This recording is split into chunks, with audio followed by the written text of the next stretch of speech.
You are live. Thanks for joining us for our May 2026 edition of our Kentucky K-12 CIO and EdTech Leaders Webcast. David Couch from the Department of Education. Just for those that are brand new to us, we do this once a month for our own staff, for our districts, and for all of our CATS partners that are out there. So thanks for joining us. This is the last time really this school year. We're heading down the home stretch of this school year.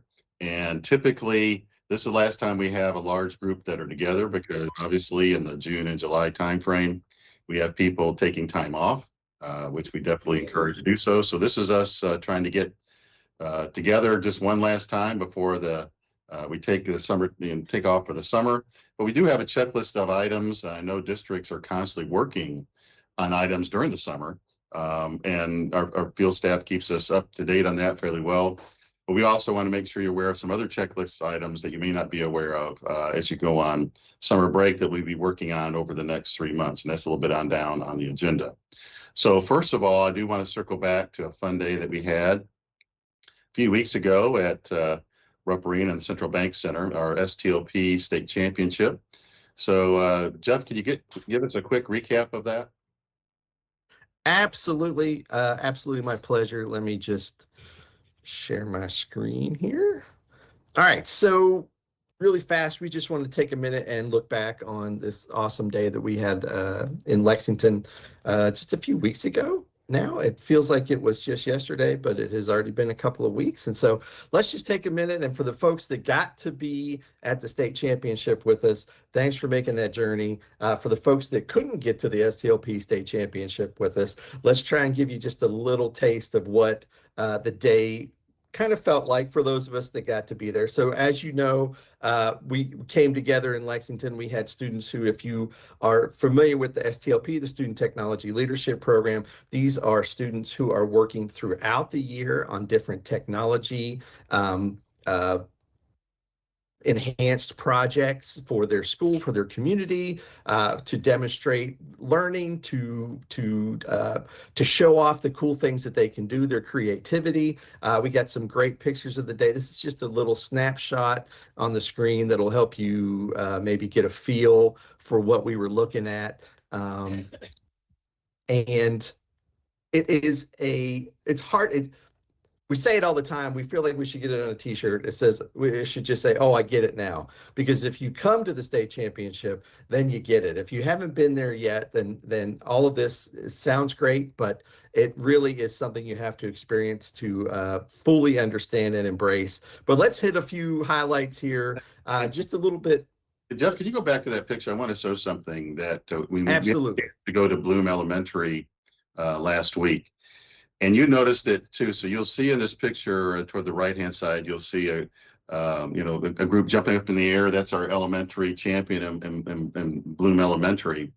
But Jeff, you pointed this out, and Matt Jury's the one that took a good number of these good pictures. Is just to the left of that, where you see STLP State Championship recap. You'll see a picture that I don't know if we can put something on there, kind of circle it, where these folks in the crowd are pointing and cheering on their classmates. Well, a really cool thing about it for the STLP State Championship, definitely the award ceremony, is the amount of their classmates that were pulling for their other classmates. So this eventually, they didn't realize it, but this would be our STLP State Championship team right here. They don't know they're the state championship team, and they're yelling and screaming in support of their fellow students, which is wonderful to see. As I always, when I told them when I met with them, there's enough joy and rewards in life. There's not a limited amount. So, wishing others well does not take away from your capability to get it for yourself. And that's a great demonstration of it right there, how much they were cheering them on. Because you recognize those. I remember those boys there is recognizing them last week at Bloom Elementary. What a great story that is. And of course, you can see them jumping up in the air and got to meet them in person at the school afterward. And what a great experience that was visiting them, because a part of the state championship is we go and visit the project champions, and we got a chance to go to Bloom Elementary and Eminence High School last week, and we'll plan to do similar kind of thing in Floyd County and Morgan County in the future weeks. Go ahead, Jeff. I just wanted to point that out. That was a great thing you pointed out to those kids. It's funny because when you show up at the schools and the students are like they recognized David. They're like, wait a minute, you're the guy on stage. I know you. You're famous.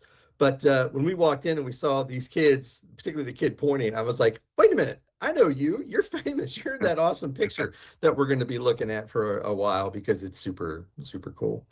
Okay, so some of the numbers, just some fun things. We don't have to hit through all this kind of stuff. Some fun things that kind of blew me away a little bit when you think about it. We did have around 22,000 folks joining us for this celebration of students using technology for one day, which is pretty amazing. 620,000 square feet, give or take, is what we use of the Central Bank Center and Rupp Arena. Actually, we did make an adjustment. I forgot to make the adjustment. We did have some folks that infiltrated the men's basketball locker room. So really, this is probably should say 625,000 square feet used.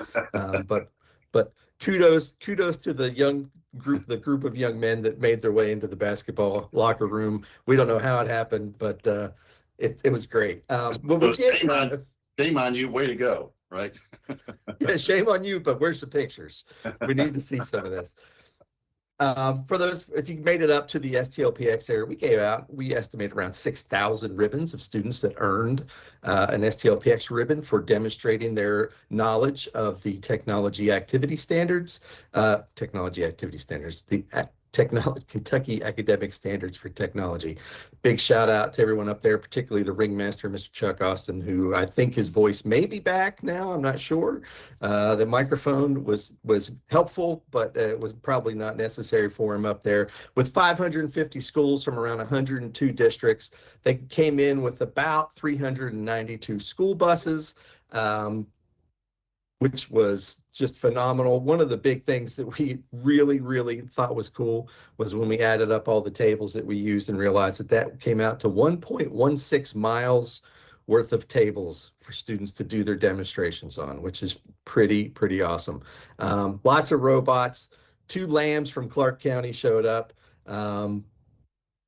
A neat shout out to Floyd County for their 5th consecutive year as the champion of Sphere Hero. We've never had a champion 5 years in a row in that category. That's pretty exciting. But the one thing that's really great was to see was those 500 volunteers, 500 plus volunteers. That's you guys, that's our CIOs, that's our technicians, that's our digital learning coaches, our library media specialists, teachers, parents, principals, superintendents, legislators that we had there on site. Everyone came together to pull this off for those 22,000 folks, and we certainly could not do it without you.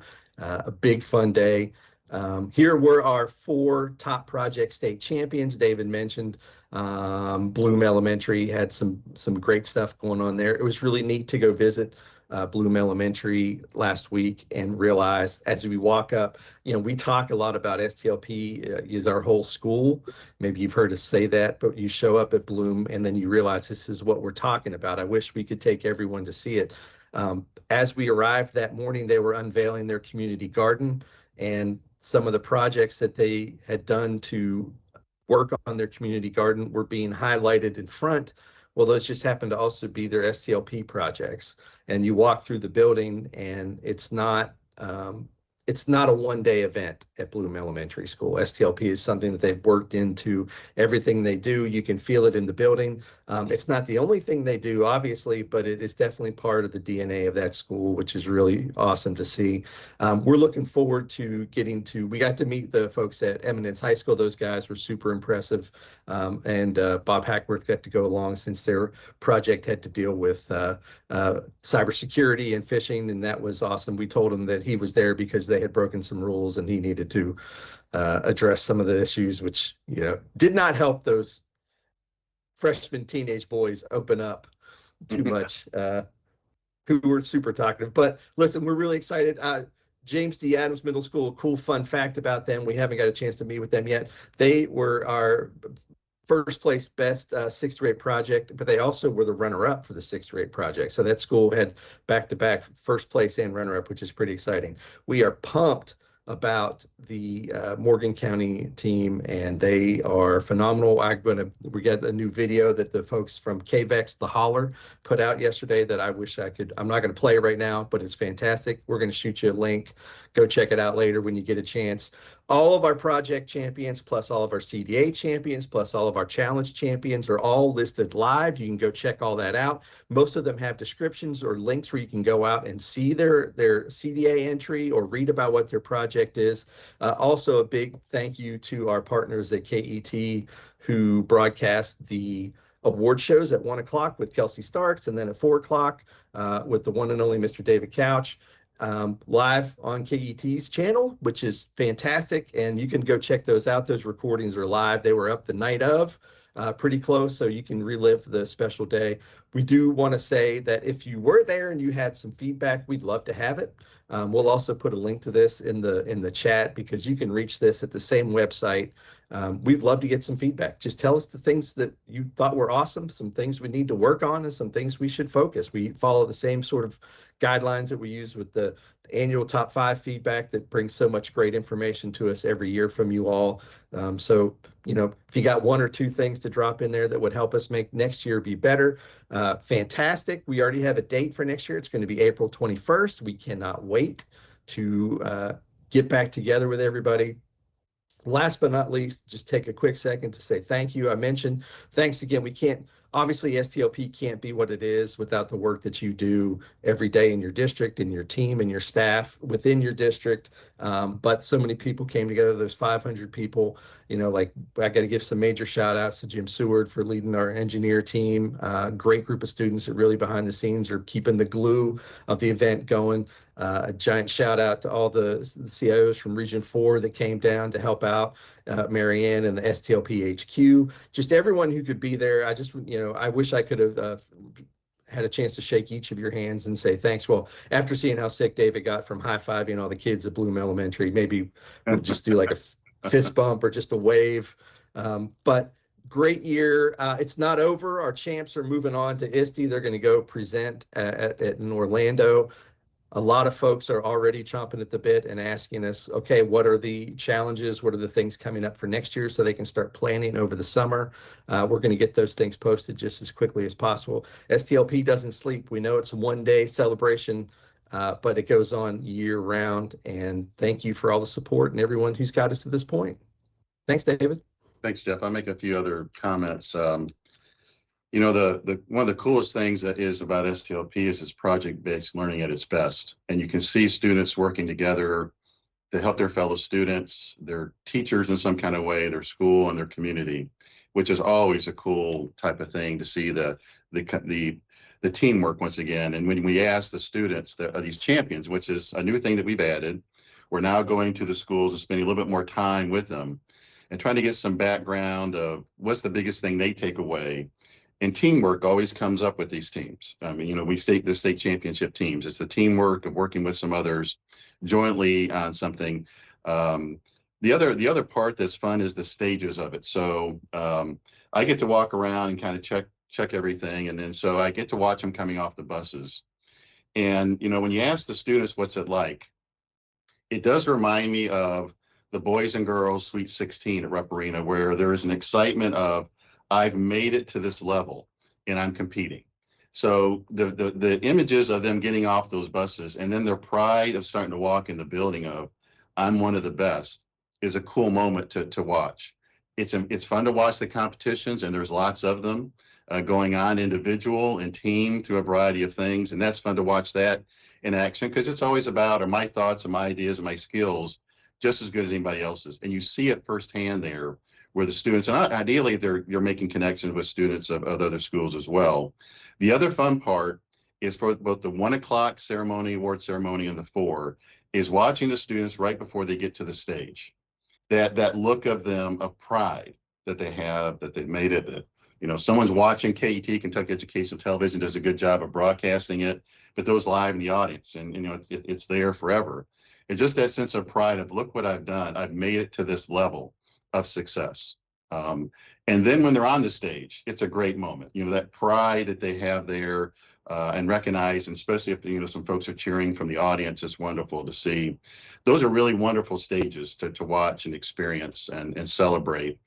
And once again, all the volunteers help make that happen. Jeff, we're a staff of really 2 people that are doing that year round. And we count on so many volunteers, the school districts, our staff here at KDE, our vendor partners. So thank you for helping a good thing happen. We always tell the students of these, make sure you're turning around and thinking for the adults that are making good opportunities happen for you.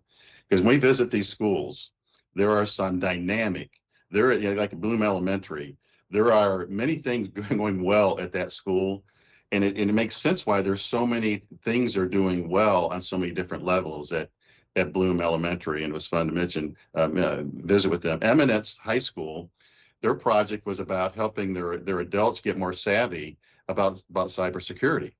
And so it was interesting to watch how they navigated that, but also Jeff, we got to meet a former champion from Eminence, right? She was happened to be in the house. She's now a sophomore in college, but it was great. It was great to see her all grown up as one of the state project champions, and she's a celebrity. You know, it was fun to take a picture with that. Yeah. I do appreciate Morgan County.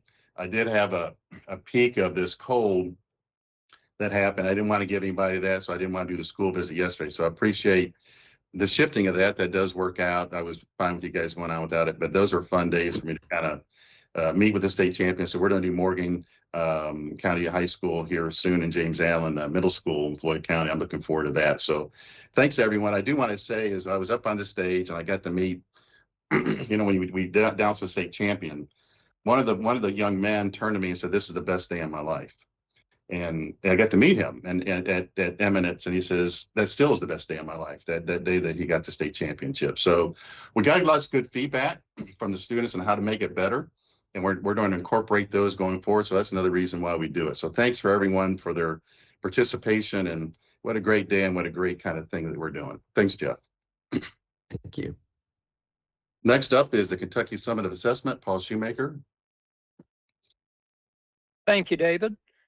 Well, good morning, everybody. It's the middle of May, and we are a little more than halfway through with the testing window. June 9th is the last day for that window, so almost complete. We're seeing the end of the tunnel. Currently, as of this morning, we've completed 1,481,165 assessments. So that is absolutely fantastic. 36 districts and academies have completed their test window for 2026. So that is absolutely wonderful. We have had very few incidents this year. That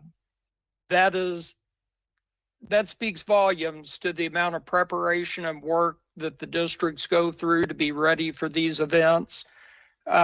Big shout out and thank you for all the work you do to have everything ready for your students to be able to sit down, get in front of a device, and be ready to take these assessments. They're already, stressed out, been studying, ready to get down and show what they know, and to make sure that technology is ready and trouble-free. It is so much appreciated by the teachers, the staff. Just thank you for having that portion of it ready to go for the student. If you do happen in these last few days run into an issue, please make sure to open a ticket with Pearson support. That helps us in the event that if there is a need to escalate, that gives us a point of reference that we can get all of the resources at Pearson to escalate that problem and get the problems solved faster. Also, if there's an issue that you need a student moved, a test session moved, a question about, what does KDE do in a particular instance, there is a DAC support at education.ky.gov that you can send those questions and support issues to. Those issues go directly to the Office of Assessment and Accountability, and they have a team ready to answer those particular questions right away and can escalate and get questions back to your staff immediately. So once again, thank you for everything you all do. We're coming into the home stretch, and we appreciate your efforts very much. Thanks, David? Paul. The testing, the big testing weeks, should be by the big mass of them, right? When the Yes. past 2 weeks, the big mass of them. So I know you said 1.4 million. What is that going to end up at the end? Is it going to be 1.5, 1.6? How close are we to the amount of tests given, you think? We usually average out at about 1.5 million. Our record is 1.589 million. Okay, so we're getting pretty close. So maybe these are some of the students that went around originally and they're taking a makeup test, or the testing went a little bit longer for a couple of these. Is this what the remaining amount is for these last 100,000? Yes, we are in the closing days. So we're just about in the wrap-up stages. Thanks. Appreciate, Paul, the update on that. So Chuck, an update on the connected user experience. And I know you have some things on the checklist too that are associated with that, but go ahead and give us an update. Well, David, if you don't mind, I'm going to go ahead and bring up that checklist because the connected user experience is actually what birthed our approach this month at the regional level to have a checklist. So I'm going to go ahead and share my screen. And let me just say this to our audience, our EdTech leaders in our community. Don't get even more overwhelmed than you are when you see this, okay? I know at the regional level, we started our regional meetings a few weeks ago. Some of you have already seen this. Others, I think those are up and coming. So let me give you a little background. Obviously, the community, our EdTech community, has been working super hard for an extended period of time on a whole lot of things going on, okay? And we recognize that because we're in the middle of it with you.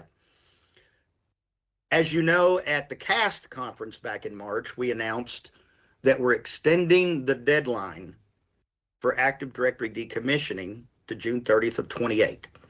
Well, one of the reasons we did that is what you are staring at right now on the screen. There are so many things going on. We recognize that we've got to really take a step back and start milestoning some progress against a lot of items that are either directly or indirectly, David, to your point, associated with queues, as well as other issues. So what we decided we would do is really kind of boil the ocean down into a 3-month snapshot. What are the things that we all know right now are deadlines that are going to creep up on us that we've all got to pay attention to? And my mantra nowadays, as I talk with our EdTech leaders and our staff on a daily basis, is let's all stay focused in making progress an inch a day. That's where I'm at right now, an inch a day, okay? But we've got some big deadlines that I think everyone this summer needs to be able to focus on. And really and truly, I'm just going to say this, push off the directory decommissioning conversation for a bit, and let's focus this summer on accomplishing some other big goals. So we've structured our agenda at the regional level this month with some of those great big items, with some due dates that we're not going to go through on the webcast today. We're just going to cruise through. If you've got questions about those, I recommend obviously your first point of contact needs to be your CETS engineer or whatever our program level lead is for those things. Obviously, we can talk about some of those on the webcast today because there's another list of things that I'm also going to be showing David that we can speak to at the end. But these are just some things right now that I want to make sure that our EdTech community knows are right in front of them that they can focus on for the next 3 months.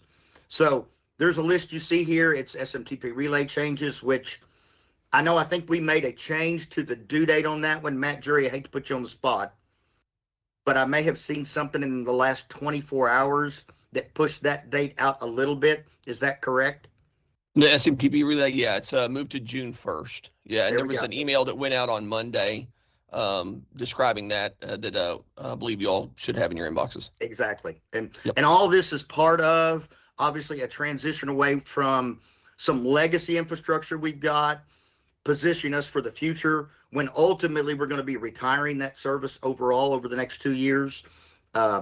We've got letters of agency that everyone has to make sure that they are submitting as we're going through the RFP for our network services. Mike can speak to that here in a little bit. Lots of things about Infinite Campus that everybody needs to make sure they've got on their radar, especially around the June 1st deadline, campus learning and some of those things. A big one that we're going to be watching, and we're going to be watching closely to provide the assist, is your solution for endpoint protection. Okay. Obviously, we've got, a June 30th deadline on that. Everyone needs to make sure they've got their solution up and running by June 30th. And I know there's been a tremendous amount of work and analysis on the street as people have looked at different projects or products. I'm sorry. We're going to be tracking that, all right, pretty closely, just to make sure that we don't leave a district in a really bad position. And when I say leave a district, make sure you've got a solution in place, all right, that will handle protection of your endpoints. When it comes specifically to queues, big push this summer. And when I say queues, I'm talking about specifically the rapid identity part of queues, David.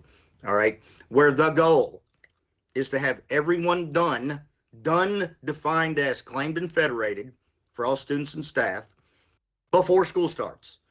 And I say before school starts because we really don't want anyone to have to go through that churn as they're starting school back up. So there's a lot of information that's been flowing out around from our enablement team, from our KETS engineers. Cohorts 4 and 5 are absolutely killing it out there in terms of progress. I thank you for that. Our partners are super dedicated to making sure that we can get everybody there and everyone done, but there's still a lot of work to be done. Just this week, there was some information released from Joanne and her team on end of year closeout activities, okay, which are super important, all right? And we're going to have even more information when we get ready to start school back up to make sure we avoid whatever churn as we onboard mass amounts of students and possibly new staff. So there's just lots of things going on. The IP services project, that's going extremely well. Just make sure you're in touch with your KETS engineer. You're on the schedule. There's details they will share with you. Super important is when it comes to Microsoft licensing, and we're going to talk more about this later. Make sure you are in contact with Team Hazard and make sure you understand what licensing needs you're going to need to sustain or purchase beyond some critical milestones we've got at the programmatic level. Obviously, if you're choosing to stay with Microsoft for endpoint protection, make sure you understand what you need, okay, from a licensing perspective for Defender, okay? Make sure you understand that effective August 30th, and we talked about this on our last webcast, we did not get our ABR funded, which means we do not have the financial capacity at the state level to renew EMSA 3 effective September 1. But knowing that rapid identity is going to pull out authentication, identity security, user and group management, if there's any part of that that you feel like you need to retain, you need to be in contact with Team Hazard to make sure you understand that responsibility at the local level. We're working very closely with them to make sure they can provide the assist to districts with all the questions you have around Microsoft licensing. So, David, those are just some hot topics we've got right now. And when you're ready, there's another section here that we can speak through. Yeah, I do think, Chuck, you and I, we have a direct report pretty frequently, as I do with all the direct reports. One of the things that we want to avoid, now you brushed over it, but I do want to talk about this important part beginning of the school year of making sure the other parts of the district are doing their part. In past years, maybe they did not have to do that part. Maybe they could wait a month after a new employee came to create their account. Obviously, they can't do that now. They got to do that in the front end when everybody's first arriving. So part of it is really making sure the other parts of the district office are carrying their portion of this effectively, just not the technical portion. So I need you to highlight that just a little bit. You can do it in the best touchy-feely way you can. Well, let me say it this way, David. I mean, our EdTech leaders and our EdTech community has been under it's a strain, and it's tough to implement, an identity and access management solution. And I've said from day one, what we've done, we basically laid at the feet of our EdTech leaders the responsibility for integrating multiple systems together, two of which they've never had responsibility for, both of which they can be victimized by. Okay. Yeah. So I think the lesson there is, as we've all went through the process of tweaking business processes, of cleaning up data, of helping folks that are responsible for hiring and enrollment understand that now they have a bigger play in providing access, we do recognize that most of our effort has been focused on onboarding existing students and staff with just small numbers of new. Well, come start a school, we all know what happens. Okay. There's an influx in mass of new students that are leaving, that are coming in, new hires. And, you know, we're going to be watching very closely, and we're going to be providing the assist to our partner to make sure that, number one, we're all ready for that. But to David's point, all those other people now involved in providing access to the adults and students across CATS, which are our enrollment staff, it's our HR staff, they got to do their job, and they got to do it well. All right. So hopefully all of this churn and all this change we've made sticks, and we don't have chaos at the beginning of school. But we are anticipating. I don't want to be the boy that cried wolf. All right. But I think it's just going to be a critical point that we got to stay on top of to make sure that as school opens, we don't have a bunch of people that don't have access, because at the business process level, things didn't stick. And Chuck, if I can real quick, I know we've talked about, as we transition into start of school year operational work, we also know part of the new is new staff that are responsible for enrolling people. So we had some additional onboarding and training for folks as we transition. But as we bring new people in, you know, as people leave or through attrition or move on to other work, those enrollment staff and HR staff are critical to make sure that we all pull together from a learning perspective. I think is one of the points that David is calling out and that you're calling out.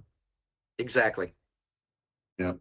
Chuck, if you could, we've made some additions. I know in the regional meetings, they're going over these checklists, but we've added some things. So if you could post this checklist in the chat too, for those that may have not gotten the regional meetings, or they definitely haven't got the additions that we made here. So if you could do that, Yep. appreciate it. Yeah. Thanks. I think that was it on that part. We'll circle back to some of these items when we go through the other items beyond Qs. Next up, I wanted to give an opportunity for Bob Hackworth to share some new techniques that cyber criminals will have on their radar screen to try to break into Kentucky K-12 systems. You know, Bob, just making you aware, it's not making sure it's happened, but it could happen. So Bob, I want you to make them aware of some of the things you made me aware of as far as cybersecurity. You bet, David. A couple things, won't take me but a few minutes on this. First off, you know, hey folks, good morning, and it's good to see everybody. I'm not going to try to summarize artificial intelligence, but that's what I'm going to be talking about here for just a little bit. I believe we all kind of know that AI, like any tool, can be used for amazing things that help people, or, you know, horrible things that can attack and hurt people. It's just like any other tool. It's not good or bad. It has its uses, and seen a lot of amazing things here in CATS because of AI.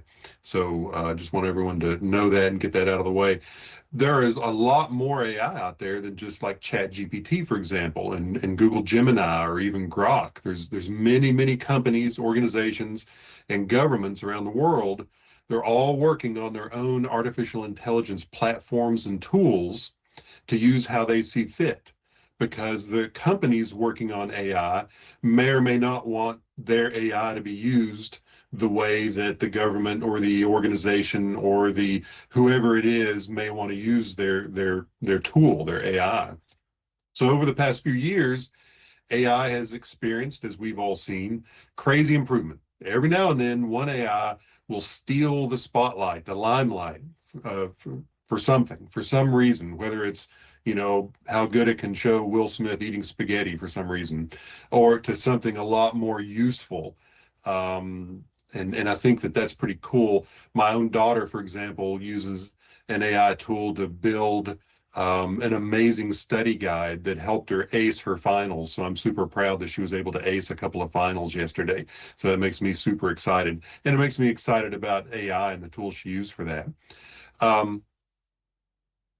You know, one of the things is, though, that the AI that does the best at something is never usually in the lead for long. Other AIs will almost always catch up. And so it's kind of like an AI arms race, if you will. And so that leads me to Anthropic. They own the AI Claude, but they also have another one recently that you may have seen in the news called Mythos. Mythos. It's likely you've kind of heard of that along with a ton of hype. And so that kind of brings me to part 2 of this little story. Mythos is exceedingly good at finding and weaponizing bugs in code and software. For decades, bugs in code have been found in just a couple of ways. One is accidentally, most often by people like me and you who use the software, finding a problem in the software and then reporting that back. It's kind of like they find a glitch. And then secondly, on purpose. The company that creates the software has people, and it's their job to kind of improve the software. They add functionality, they find security problems, they find functionality problems in the code, and then they fix those over time. And so that might happen by the company or by a bug bounty hunters, who are looking for a reward, or it can be, researchers just looking for the heck of it, or countries and nations and criminal organizations looking to weaponize some component of the software, some bug. They want to find a bug that no one's found yet that gives them an edge and helps them to take control of something. So the more popular or critical the software is, the more scrutiny it gets. But debugging software, let's be honest, it kind of puts the bore in laborious. And no matter how hard people look, only a small percentage of bugs are usually found because people's eyes glaze over. It's one of those things you've really got to be motivated to jump in there as a human and find those bugs in the software. So back to Mythos. Anthropic's Mythos was able to find way more bugs in software than any human or any other AI has ever been able to find, even in software that's decades old. So, Anthropic turned it loose on the major operating systems and browsers, and what it found was kind of amazing.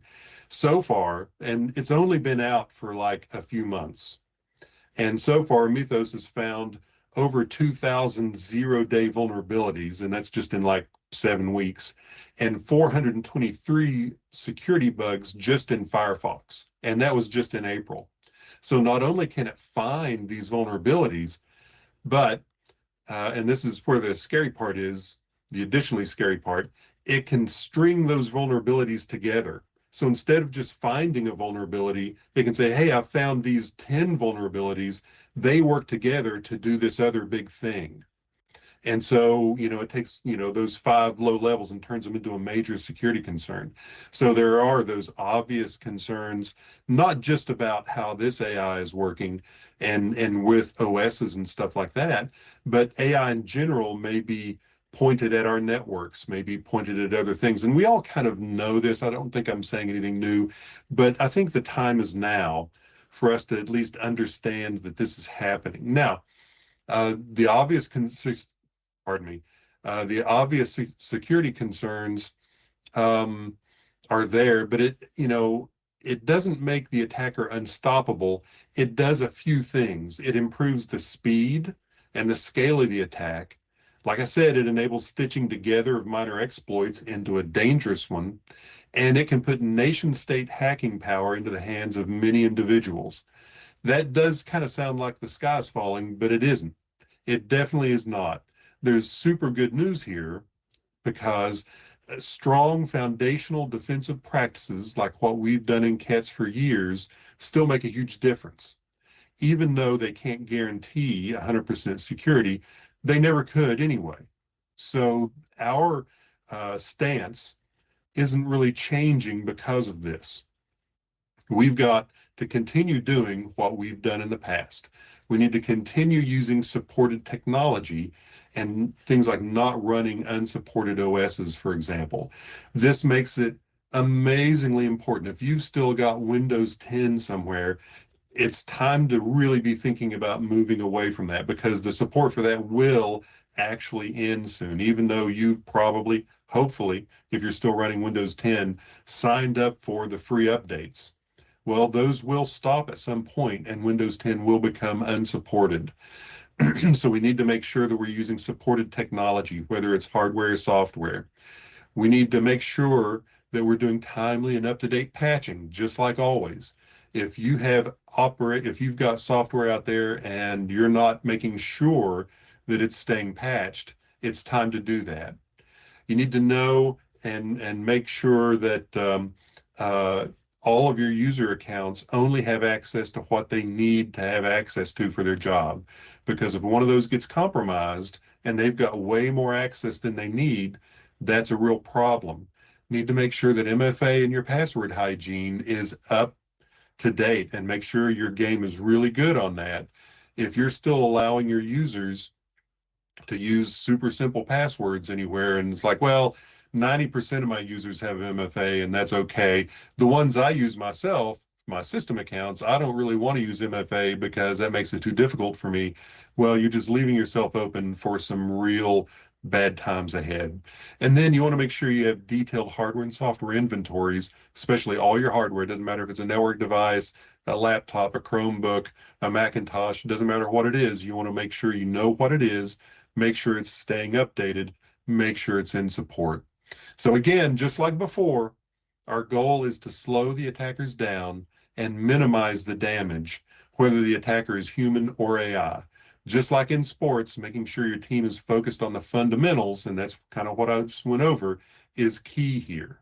So wanted you to be aware that the attackers will be upping their game as they bring their AIs closer to what Anthropic's Mythos can do. But I also want you to know that these key components, these basics, are as important now as they ever were, so that we can make sure that we stay as safe and secure as possible. So that's kind of the key on that, David. If you've got anything you want to say there, that's fine. I'd love to move forward and also remind folks that August is coming up, and it's that time of the year where we start reminding districts that if you haven't gotten started on your cybersecurity health check, it's time to kind of get going on that. I'm going to send out an email that's got some of this information in it. If you've never heard of the cybersecurity health check before, this may be the first time. I've got some helpful stuff for you, some hints on what you can include on that, what needs to be included on that.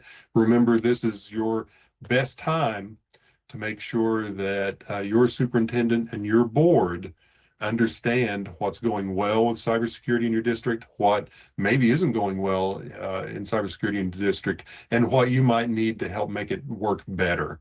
So this is that great opportunity to get that in front of those people, in front of folks who can help you get more funding, make decisions, that sort of stuff. So kind of be looking for an email from me or the KEs here in the next couple of days on that. And if there's any questions, feel free to shoot them my way, put them in the chat, okay? That's it for me, David. Thank you. Thanks, Bob.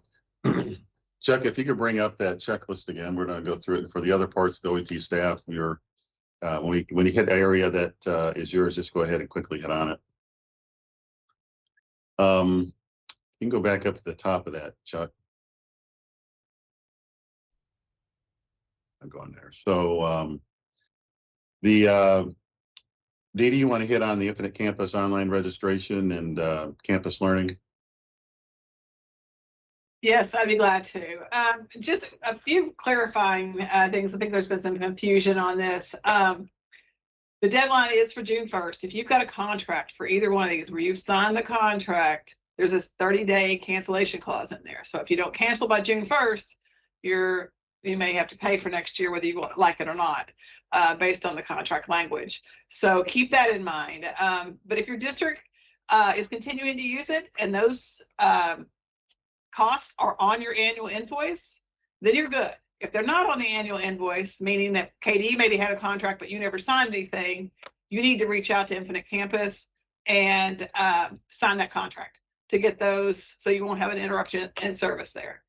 The other thing is, if your district's not wanting to use it and it's not on your invoice, you're good. You don't have to do anything else. But if you're going to discontinue, please do that by June 1st. But keep in mind, this is going to impact any great imports you've got coming into Infinite Campus, not just with Google, but with any LMS, anything else that you've got. Campus learning is what's required for that interoperability between systems. So if you no longer want to pay for campus learning, keep in mind that that's going to be a side effect. So if you have any questions, please reach out to Infinite Campus on that. And if you think I can help you, I'll be glad to try to help you. Reach out to me too.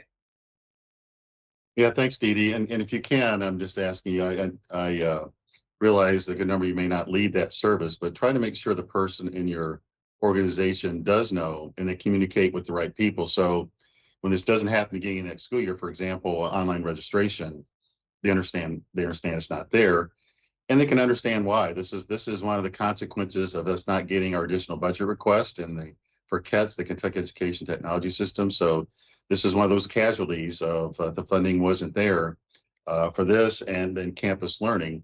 And so these are the consequences of that. Going along with that is the antivirus endpoint protection. Just a reminder, that's part of the consequence of no additional funding as well. For the agency staff, it will be transitioning to Microsoft Defender. Obviously, districts can have the choice of staying with Trellix if they pay for it 100%, or some other provider out there. They obviously can transition to that.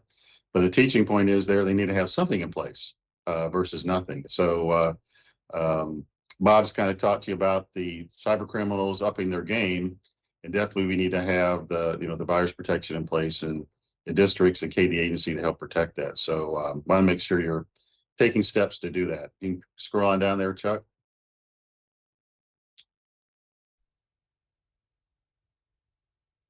Come back up there, not all the way down. I think there was I know this is tougher here. I think Mike wanted to make a point about, maybe you've already done it, about the licensing.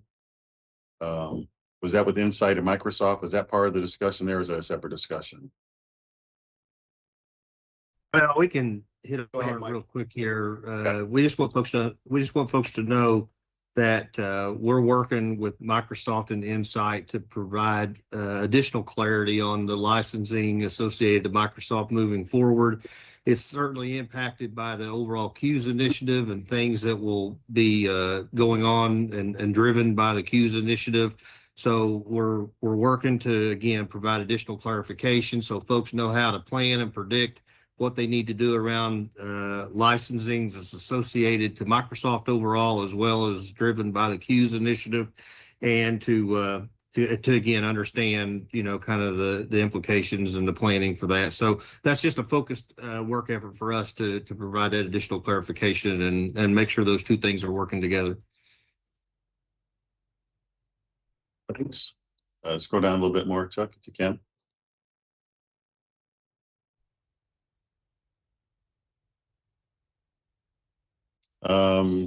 Matt, is there anything you want to say about the Go Guardian? I mean, there's a new version coming out. You want to get up on that at all? Yeah, absolutely.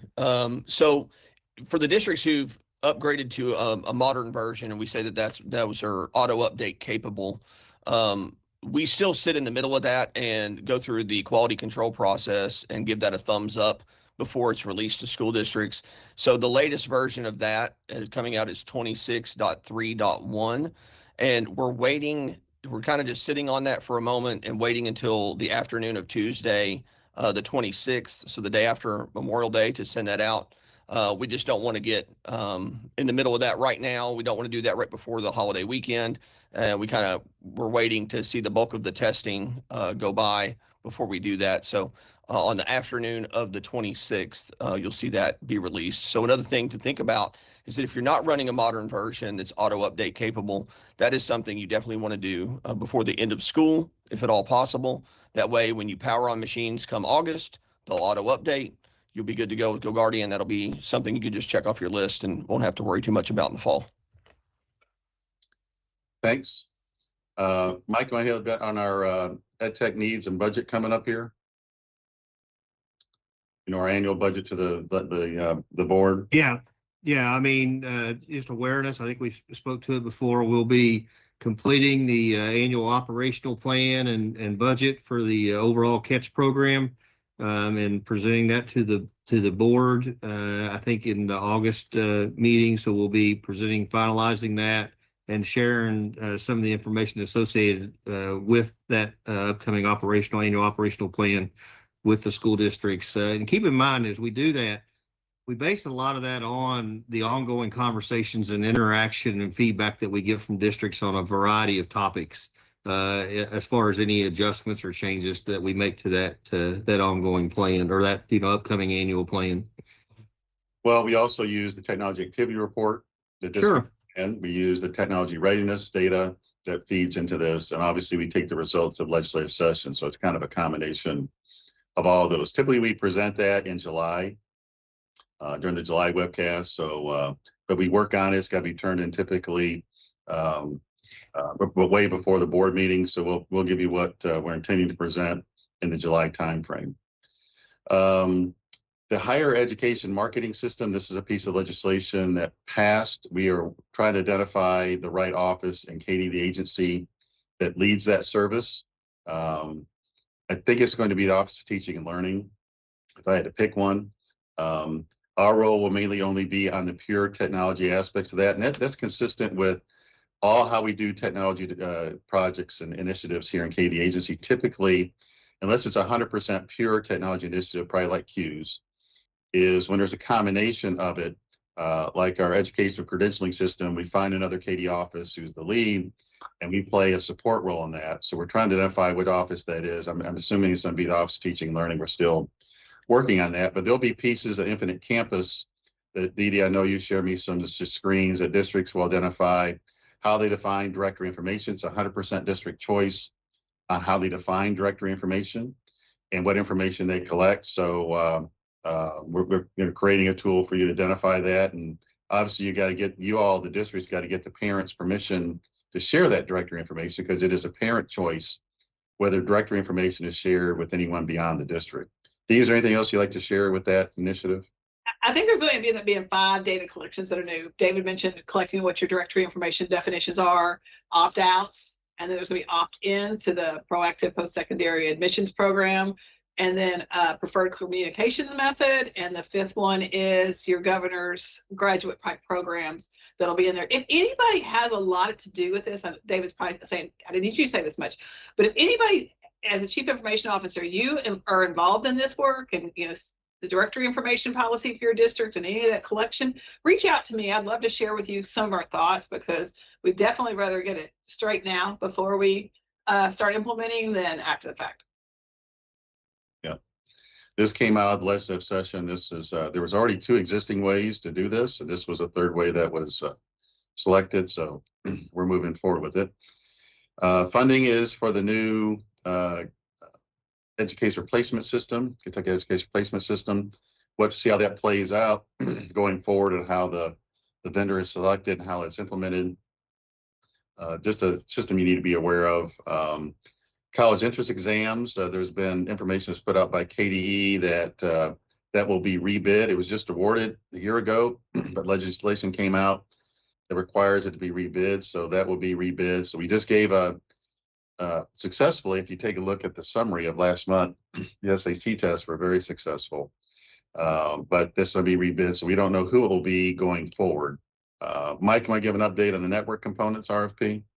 Yeah, we continue to move forward with that initiative to establish new contracts for those products and services well before the E-rate filing window that will come upon us in the January timeframe. So we're on track working with Finance Administration Cabinet as we proceed forward with that procurement process to do that RFP. So again, don't see any obstacles, don't see anything that's going to keep us from being able to meet our timeline associated with that. And we'll keep districts advised as that does progress forward. And obviously, certainly as we enter new contracts being put in place, so folks can be aware of those. You already covered the Go Guardian client update. Infinite Campus dues, Dee Dee? I think we're okay with what we've done. Online registration and campus learning is what we really wanted to talk about today. So I think we've covered that today. But there's some dues. But the invoices, I'm sorry. The invoices themselves did go out. I think all the CIOs got that information. They went out usually to the financial officer. So if you've not seen those, and David mentioned earlier that we really should look at your invoices. It's important to look at those. We've heard districts, because they go to financial officers, maybe there's a disconnect and you might be paying for something you're no longer using. So do double check those, especially around the campus learning online registration stuff. Thanks, Mike. On the annual vendor partner meeting? Yeah, we want to make folks aware. It's good for districts to be aware that we do it and be mindful of it, but certainly for our vendors and partners that are listening to pay attention to this. We'll be soon sending out the actual formal invitation to our annual vendor partner meeting. July 8th is when it's scheduled to occur, the afternoon of July 8th. And that's certainly a good opportunity and a time for us to go over just things that are going on, things that are coming up, things that we're, predicting and strategizing for the future, and looking for, again, for those folks to become, be aware and be able to understand, how they can be most involved and be a contributor to what we're doing with KETS overall, Yeah. and to have interaction with each other as Did I well. not put any out for you? Yeah. Tim, you probably need to go mute, Good Tim. morning. Tim, or somebody's muted. Okay, got you. So anyway, awareness that, and the invitations will be coming out on that to those vendor partner points of contact. Thanks, Mike. Matt, did we cover or is this somewhere up in the top in the checklist, or I've seen a note, this is called the checklist, by the way. I like that. You just, David, you just rolled right in with checklist without even thinking. Is fantastic. Did they get the NGKI Rack Hyper-V host upgrade in there? Yep, it's the last item on the checklist there. Okay. So we'll be doing that work. This is just a reminder, it's routine maintenance for our virtual servers that we have in each district that run critical services like Active Directory. Volta will be taking care of that work for us, but those will be going on June 1st through July 9th between the hours of 9 p.m. and 11 p.m. And they'll let us know if when those are complete or if any issues arise or anything of that nature. But we just wanted to give you advance notice on the front end that we'll be doing that work. And you got the SMTP decommissioning? You hit upon that already? That was up there? No, we may have, Chuck did very first, but yeah, we'll reiterate it that June 1st, we're shooting for 12 noon, and we'll continue to send emails out to your KEs, letting them know who's still using the legacy service to try to spark some conversations with you all, just in case there's districts out there unaware that they may be using that for certain services. We want to make sure we get that on your radar. Thanks.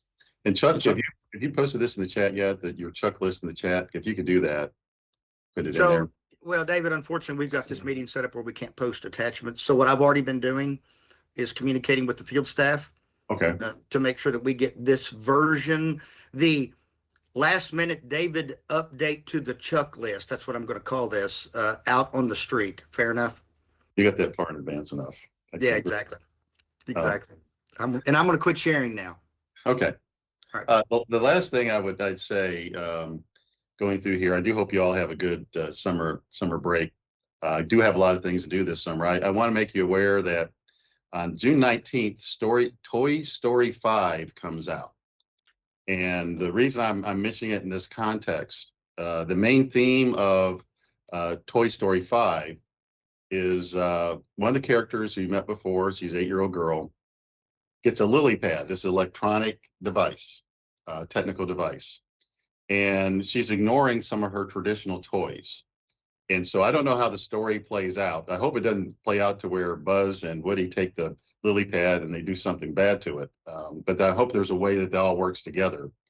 But I mentioned it to you in this context of you're seeing, and we've talked about it before, it's going to be important for districts to take a look at the technology tools you have for both students and adults. And this is part of our master plan. Which ones are making the difference and which ones are not making a difference educationally? And part of the confusion is that we see is in the social media realm and the smartphones, where students and children and even young adults were so, everywhere they went, their head was sticking down inside those. That is not happening in the average classroom. And we really encourage you to get ahead of this in your school districts about this balance, that the technology is not used 100% of the time, but at the same time, recognizing what parts of you're using that are not really adding an educational difference. I think it's both important for both those that are happening. But I suspect Toy Story 5 will bring up, because that's going to be a very popular movie. By the way, Toy Story 5 was created with a lot of technology, by the way, and is projected on screens.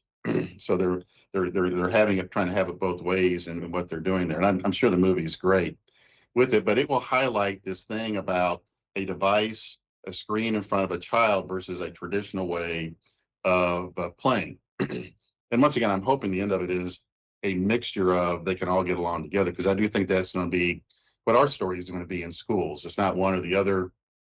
There are definitely situations where traditional instruction makes a lot of sense. You don't have to use technology, but definitely I do see the added value of technology for certain things. It definitely have added to my life and my children's life is going forward. But I just want that to be on your radar screen and try to get ahead of that in your district going forward. That's all I have. We're here right at 11 o'clock. You're going to get some extra time back, but I hope you do have a good spring break, and thanks for joining us today. And I'm thankful